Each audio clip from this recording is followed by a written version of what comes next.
Hello student, कैसे हैं आप लोग। उम्मीद करता हूं सब बढ़िया होंगे, खुश होंगे। सो स्टूडेंट, आज की इस वीडियो में हम प्रश्नावली 6.2 के सवाल करेंगे। प्रश्नावली 6.1 के सभी सवाल हम ऑलरेडी कर चुके हैं। सभी सवालों के वीडियो के लिंक आपको डिस्क्रिप्शन बॉक्स में मिल जाएंगे। अगर आपने नहीं देखे तो आप देख सकते हैं, ठीक है। आज की इस वीडियो में हम प्रश्नावली 6.2 के सवाल करेंगे, लेकिन उससे पहले आपको इसका बेसिक कंसेप्ट समझना होगा। अगर आप बेसिक कंसेप्ट समझ गए ना, तो पूरे सवाल आप खुद ही सॉल्व कर लोगे। और अगर आपने ये बेसिक कंसेप्ट नहीं समझा तो आप कितनी भी माथापच्ची कर लेना, आपको सवाल समझ में नहीं आएंगे। कहीं ना कहीं आपके दिमाग में कंफ्यूजन बना रहेगा। तो कंफ्यूजन दूर करने के लिए ये जरूरी है कि जो मैं कॉन्सेप्ट बताने वाला हूँ उसको आप ध्यान से समझ लें, ठीक है। चलिए, मैं आपको यहाँ पर 4 चीजें बताऊंगा। मैंने पहले से लिख दी हैं: संगत कोण, एकांतर कोण, एकांतर अंतःकोण, एकांतर बाह्य कोण और तिर्यक रेखा के एक ही ओर बने अंतःकोण। ये चारों चीज क्या होती हैं, आप अगले 2 से 3 मिनट में समझ जाएंगे, ठीक है। सबसे पहले आपको याद रखना है कि यदि दो प्रतिच्छेदी रेखाएं हैं, दो रेखाएं कैसी हैं, प्रतिच्छेदी हैं, माने एक दूसरे को प्रतिच्छेद कर रही हैं, तो इनके जो सामने कोण बनते हैं इनको हम क्या बोलते हैं, शीर्षाभिमुख कोण या फिर सम्मुख कोण।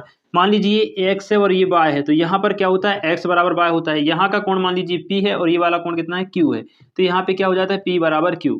माने कि तिर्यक रेखाओं के प्रतिच्छेदी रेखाओं के जो आमने सामने के कोण होते हैं वो आपस में बराबर होते हैं। अगर ये वाला 60 होगा तो ये भी कितना होगा, 60 होगा। ये 70 है तो ये भी कितना होगा, 70 होगा, ठीक है। समझ आया। तो प्रतिच्छेदी रेखाओं के सम्मुख कोण बराबर होते हैं। एक तो आपको ये चीज याद रखना है। दूसरी आपको एक चीज मैंने पिछली वीडियो में भी बताई थी कि सीधी रेखा पे जो कोण बनता है कितनी डिग्री का बनता है, 180 डिग्री का बनता है, ठीक है। साथ ही अगर इनको कोई एक रेखा इन पर आ जाती है तो दो कोणों में ये बढ़ जाता है।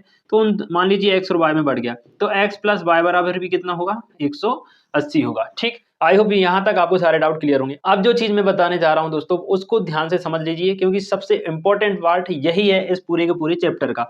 हमने दो रेखाएं ली, ए बी और सी डी, ठीक। दो रेखाएं ली हमने फ्रेंड्स, ए बी और एक रेखा ली सी डी। इनको एक रेखा कोई सी काट रही है, इसका नाम दे दिया हमने पी क्यू, ठीक। पी क्यू रेखा इन दोनों रेखाओं को काट रही है। और ध्यान देना कि ए बी और सी डी कैसी हैं, समांतर रेखाएं। कैसी रेखाएं हैं, समांतर रेखाएं। तो इनमें आप देखिए कितने कोण बन रहे हैं, एक ये कोण बनेगा, एक ये बनेगा, एक ये, 4 ऊपर बनेंगे, इसी प्रकार 4 नीचे बनेंगे, ठीक है। हमने इसको नाम भी दे दिया 1 2 3 4, है ना, 5 6 7 8, ये हमने इसको नाम दे दिए। अब ध्यान दीजिए दोस्तों, सबसे पहला कोण, संगत कोण क्या होते हैं। संगत कोण मतलब जो बिल्कुल एक जैसे बन रहे हैं, दोनों रेखाओं पर एक जैसे कोण बन रहे हैं। देखना, एक जो आप कोण फर्स्ट नंबर का कोण देखना है, ये वाला कोण और इस रेखा पे बना ये कोण बिल्कुल एक जैसे बन रहे हैं कि नहीं, तो यही कोण होते हैं दोस्तों संगत कोण। संगत कोण कौन कौन से हो जाएंगे, कोण 1 और कोण 5, ये कैसे हो गए, संगत कोणों का जोड़ा हो गया ये।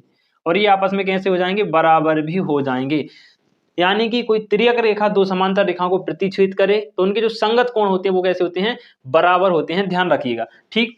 दूसरा और कौन से संगत कोण होंगे, देखना यहाँ, एक तो कोण 6 और कोण 8, ये भी क्या है, संगत कोण है। तो आपस में ये भी कैसे हो जाएंगे, बराबर। यानी कोण 2 बराबर कोण 6 कैसे हो जाएंगे, आपस में बराबर हो जाएंगे, ठीक।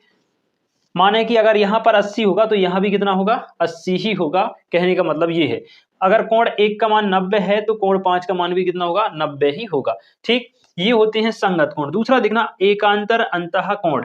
एकांतर अंतः कोण, अब देखना, एकांतर अंतः माने कि जो समांतर रेखाओं के अंदर बने हों, भीतर की ओर बने हों, उन्हें कहते हैं एकांतर अंतः कोण। कौन कौन से बने, और उनमें क्या होना चाहिए, एक का डिफरेंस होना चाहिए, अंतर होना चाहिए। माने कि एक इस तरफ बना है तो दूसरा इस तरफ बना होना चाहिए। जैसे जो कोण 3 है ये वाला, और यहाँ पर जो कोण 6 है, ये आपस में कैसे होंगे दोस्तों, बराबर होंगे। कोण 3 और कोण 6 कैसे होंगे, आपस में बराबर होंगे। और इन्हीं कोणों को हम कहेंगे एकांतर अंतः कोण। क्या कहेंगे, एकांतर अंतः कोण। तो कौन कौन सी है, कोण 3 बराबर कोण 6, ये कौन से कोण है, एकांतर अंतः कोण।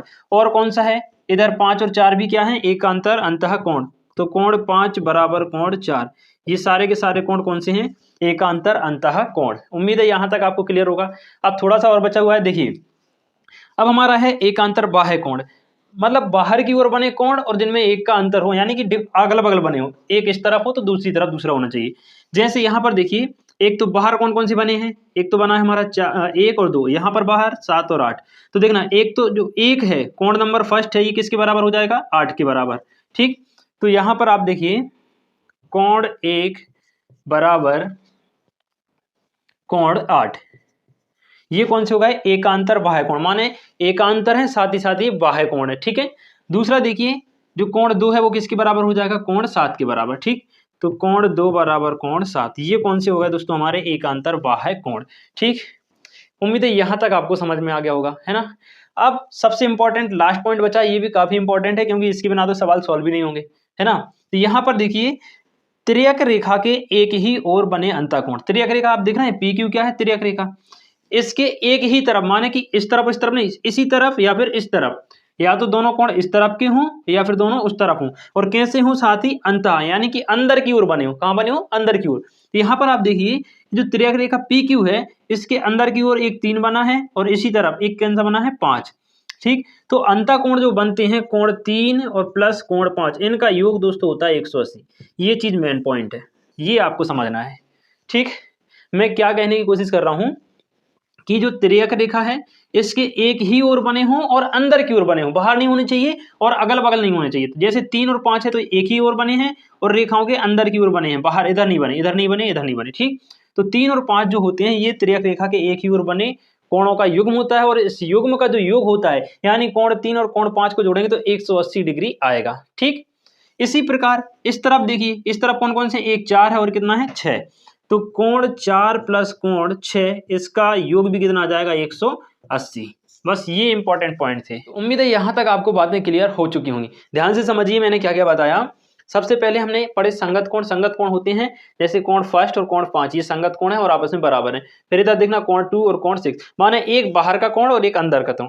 अंदर माने कि जो समांतर रेखाएं हैं इनके भीतर की ओर बने हैं वो अंदर, वो समांतर रेखाओं के इस तरफ की ओर बने हैं और इस तरफ की ओर तो वो बाह्य कोण होते हैं, ठीक है। तो यहाँ पर आप देखिए कोण 2 और कोण 6 क्या है, संगत कोण है। यहाँ पे आप देखिए 5 और 1 भी क्या है, संगत कोण है, ठीक। तो ये संगत कोण होते हैं। दूसरा हमने एकांतर अंतःकोण पढ़े, माने कि जो अंदर हो और एकांतर हो, माने अगल बगल, जैसे 3 और 6 क्या है, एकांतर कोण है। 4 और 5 भी क्या है, एकांतर कोण है, आपस में कैसे होंगे, बराबर। फिर हमने एकांतर बाह्य कोण पढ़े, जो एकांतर हो और बाहर की ओर है, जैसे कि 1 और 8, 7 और 2, ठीक। तो ये आपस में बराबर होंगे, क्लियर। लास्ट में हमने पढ़ा कि तिर्यक रेखा के एक ही तरफ बने हो, साथ ही अंदर की ओर हो, बाहर नहीं, जैसे 7 और 1 और 7 भी क्या है, एक ही तरफ है, लेकिन ये कहाँ है, समांतर रेखाओं के बाहर की ओर है। तो हमें वो चीज नहीं चाहिए, हमें अंदर वाले चाहिए। तो 3 और 5, और 3 और 5 का योग कितना आना चाहिए, 180 होता है। ये चीज अपने याद रखनी है। इसी प्रकार 4 और 6 का योग करेंगे तो कितना आएगा, 180, ठीक। तो दोस्तों ये पूरा का पूरा बेसिक कंसेप्ट था जो कि बेहद जरूरी था 6.2 के सवालों को करने के लिए और आगे पूरे चैप्टर के सवाल सॉल्व करने के लिए। ये कंसेप्ट बेहद जरूरी है, ठीक है। अगर आपको कहीं भी डाउट रहा हो तो वीडियो को रिवर्स करके आप देख सकते हैं। तो चलिए अब हम फर्स्ट क्वेश्चन को सॉल्व करते हैं। सो फ्रेंड्स क्वेश्चन हमारे सामने है। सबसे पहले हम इसको पढ़ते हैं। आकृति 6.28 में x और y के मान ज्ञात कीजिए और फिर दर्शाइए कि ए बी समांतर है सी डी के। आकृति हमें दी गई है, चित्र हमें दिया हुआ है, इसमें हमें एक तो x का मान और दूसरा y का मान निकालना है। साथ ही साथ हमें ये भी दर्शाना है कि जो सी डी और जो ए बी रेखाएं हैं ये आपस में कैसी हैं, समानांतर हैं, ठीक है। तो देखिए सॉल्व करते हैं हम इसको। अभी मैंने आपको बताया था एक चीज कि सीधी रेखा पे कोण कितने का बनता है, 180, ठीक। मैंने अभी आपको ऐसी चीज बताई थी कि इस पे कितने का कोण बनता है, 180। अगर इसको कोई तिर्यक रेखा ऐसे आके काटे या कोई इस पे किरण आपतित होती है तो दो कोणों में बढ़ जाएगा, मान लीजिए एक्स में और ये वाई में। तो इन दोनों कोणों का जो योग होता है वो किसके बराबर होगा, 180 के बराबर होगा। ये चीज मैंने आपको बताई थी, ठीक। अब यहाँ ध्यान से देखिए, आपके पास ये जो रेखा है, ये वाली रेखा, ये एक सीधी रेखा है और इस पे जो कोण बनेगा ये वाला, ये कितने का बनेगा, 180 डिग्री बनेगा कि नहीं, ठीक है। कितने का बनेगा, 180। माने कि 50 और x को जोड़ेंगे तो कितने डिग्री का कोण बनेगा, 180। वेरी सिंपल, ठीक है। तो हम लिखेंगे क्योंकि x प्लस 50 बराबर 180, ठीक है। अब यहां से हमने x को यहीं रखा, ये 180 और ये 50 इस तरफ ले आए तो काय के हो गए, माइनस के। x बराबर 180 में से 50 घटा दिया तो कितना बचा, 130 बचा। कितना बचा फ्रेंड्स, 130। माने कि जो x का मान है दोस्तों कितना आ गया, 130 आ गया, ठीक है। अब मुझे एक बात बताइए कि जो x का मान है वो कितना आ गया, वो तो आ गया 130। अब हमें निकालना है क्या, y का मान, ठीक। तो y का मान आप देखिए कि जो रेखाएं मैंने अभी आपको बताई थी कि दो प्रतिच्छेदी रेखाएं, दो प्रतिच्छेदी रेखाएं जब प्रतिच्छेद करती हैं तो उनके जो सम्मुख कोण होते हैं वो कैसे होते हैं, बराबर। यानी आमने सामने के कोण कैसे होते हैं, बराबर। ये इसके बराबर होगा। इसी प्रकार आप यहाँ पर देखिए जो सीडी रेखा है और ये वाली तिर्यक रेखा है, एक रेखा अपने पास ऐसी है और एक तिर्यक रेखा ऐसी है, तो इनके जो आमने सामने के कोण होंगे वो कैसे होंगे, बराबर होंगे। माने कि ये अगर 50 है तो ये भी कितना होगा, 50 होगा। बात समझ में आ रही है। इसी प्रकार यहाँ देखिए एक सीडी रेखा और ये तिर्यक रेखा, ये वाला 130 है तो y का मान भी कितना होना चाहिए, 130, क्योंकि ये प्रतिच्छेदी रेखाओं के सम्मुख कोण है या फिर शीर्षाभिमुख कोण है। ये 130 है तो y का मान भी कितना होना चाहिए, 130। उम्मीद है क्लियर होगा। देखिए y बराबर भी कितना आ जाएगा 130। अब ये y बराबर हमने 130 कैसे लिखा, देखना इसके आगे आपको इसका स्पष्टीकरण देना पड़ेगा। तो आप लिख देना प्रतिच्छेदी रेखाओं के सम्मुख कोण, प्रतिच्छेदी रेखाओं के सम्मुख कोण, क्या लिखेंगे, सम्मुख कोण। इससे क्या होगा, जो भी एग्जामिनर होगा, जो कॉपी चेक करेगा, उसको क्लियर हो जाएगा कि हाँ बच्चे को पता है कि प्रतिच्छेदी रेखाओं के सम्मुख कोण बराबर होते हैं, तो उसने यहाँ पर इसका स्पष्टीकरण दे दिया। इससे आपके नंबर नहीं घटेंगे, ये चीज आपको लिखना जरूरी है, ठीक है।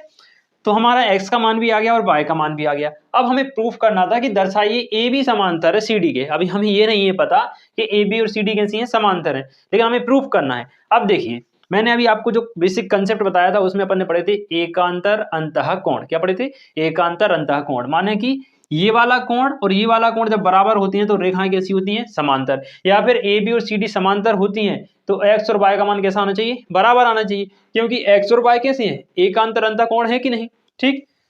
तो अपन लिखेंगे चूंकि x बराबर y, दोनों का मान कितना है 130 है। x और y दोनों का ही मान कितना आया दोस्तों, 130 आया। और x y कैसे हैं, x y अंतः एकांतर कोण है, अंतः, या फिर ऐसा लिखिए एकांतर अंतः कोण है, एकांतर अंतः कोण है, ठीक। अब चूंकि x और y एकांतर अंतः कोण भी हैं और इनका मान भी आपस में बराबर है, तो जो रेखाएं हैं AB और CD ये कैसी होंगी, समांतर होंगी, ठीक। इसलिए आप लास्ट लाइन लिखेंगे, इसलिए AB समांतर होगी CD के, ठीक। ये आपका फाइनल आंसर आ गया और यही अपन को प्रूव करना था। उम्मीद है दोस्तों आपको ये प्रश्न अच्छे से समझ में आ गया होगा। कहीं भी कोई भी डाउट लगे मुझे कमेंट करके आप बता सकते हैं, ठीक है। चलिए इसका नेक्स्ट क्वेश्चन करते हैं, आप चाहें तो इसका स्क्रीनशॉट ले सकते हैं। तो चलिए फ्रेंड्स अब हम इसका सेकंड वाला क्वेश्चन करते हैं। देखिए क्वेश्चन हमारे सामने दिया हुआ है, आकृति 6.29 में AB समांतर है CD के, CD समांतर है EF के, और y अनुपात z बराबर दिया है 3:7, तो x का मान हमें निकालना है, ठीक।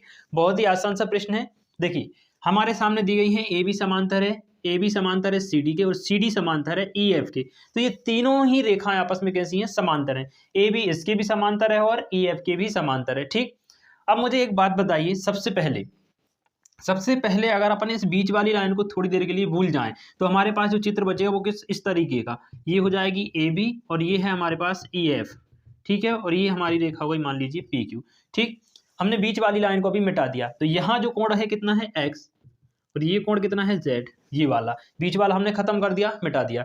ऐसा मैं क्यों बता रहा हूँ, क्योंकि ये x है वो किसके बराबर हो जाएगा, z के। क्यों, क्योंकि AB और EF कैसी हैं, समांतर हैं। दूसरी चीज जब समांतर हैं तो ये बन रहे हैं अपने एकांतर अंतः कोण, जो कि आपस में कैसे होते हैं, बराबर होते हैं। बेसिक कंसेप्ट मैंने आपको सिखाया हुआ है।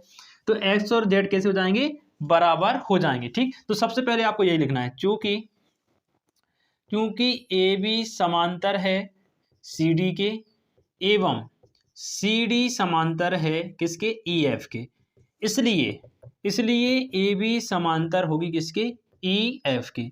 माने कि AB CD के समांतर है, CD EF के समांतर है, तो AB EF के समांतर होगी। इसलिए कोण x बराबर कोण z, और यहाँ पर अपन लिख देंगे एकांतर अंतः कोण।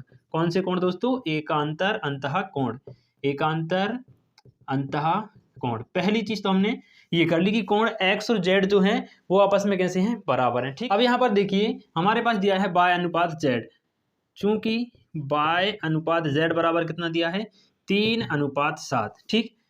अनुपात का मतलब होता है एक तो बटे, या फिर दूसरा आप क्या कर सकते हैं कि इनको कुछ मान लेते हैं, इनके इनटू में कुछ मान लेते हैं। जैसे कि y बराबर मान लीजिए कितना, 3 है, तो 3 के साथ में t मान लो।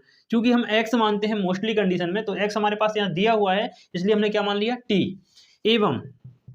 एवं z बराबर कितना मान लिया, 70, ठीक। एक कुछ ना कुछ इसमें चर राशि इसके साथ में मान लेते हैं। माना y बराबर 3t और z बराबर क्या हो गया, यहाँ पर लिख लेना, माना z बराबर हो गया 70। अब आप ध्यान दीजिए जो x और y हैं ये तिर्यक रेखा PQ के एक ही ओर बन रहे हैं। x और y तिर्यक रेखा PQ के एक ही ओर बन रहे हैं, साथ ही साथ अंदर की ओर भी बन रहा है। तो ये ये हो जाएंगे अपने तिर्यक रेखा के एक ही ओर बने अंतः कोण हो जाएंगे। मैंने आपको बताया था कि एक ही ओर जो कोण बनते हैं और अंदर की ओर बनते हैं तो उनका योग कितना होता है, 180 होता है, ठीक। तो चूंकि अपन लिखेंगे चूंकि x + y बराबर 180, ये कहाँ से लिखा, तिर्यक रेखा के एक ही ओर बने, मैं लिख देता हूँ यहाँ पर, तिर्यक रेखा के एक ही ओर बने कोण, एक ही ओर बने कोण युग्म, ऐसा लिख सकते हैं, कोण युग्म। ठीक, ये हमने लिखा। अब यहाँ पर देखिए x का मान हमने कितना माना है, हमें नहीं पता, हमारे पास y है, x की जगह अभी हम क्या रख देंगे, x की जगह हम क्या रख सकते हैं, z रख सकते हैं, x की जगह क्या रख सकते हैं, z, क्योंकि x बराबर क्या आया, z, तो हमने z रख दिया। और y की जगह हमने कितना माना है, 3t बराबर में 180। यहाँ देखो z का मान कितना आया, 7t प्लस का 3t बराबर 180, सॉरी 180। 7 और 3 कितने हो जाएंगे, 10t बराबर 180। यहाँ से t बराबर कितना आ गया, 180 बटे में 10। ये 10 कहाँ चले गए, बटे में चले गए, तो इस 0 से 0 कट गई, कितना बचा, t बराबर दोस्तों हमारे पास कितना बचा, 10 बचा।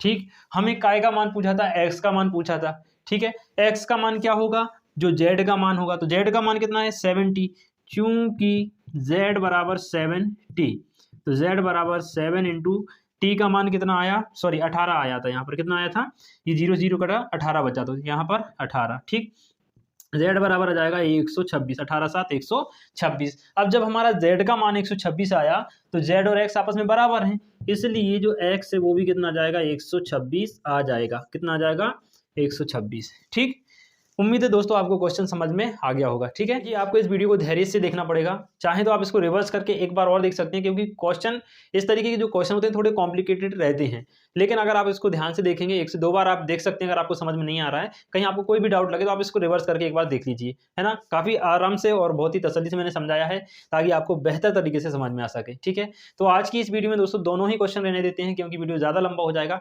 अब इसके आगे क्वेश्चन हम नेक्स्ट वीडियो में लेके आएंगे आपके लिए, तब तक के लिए खुश रहिए, मस्त रहिए, जय हिंद।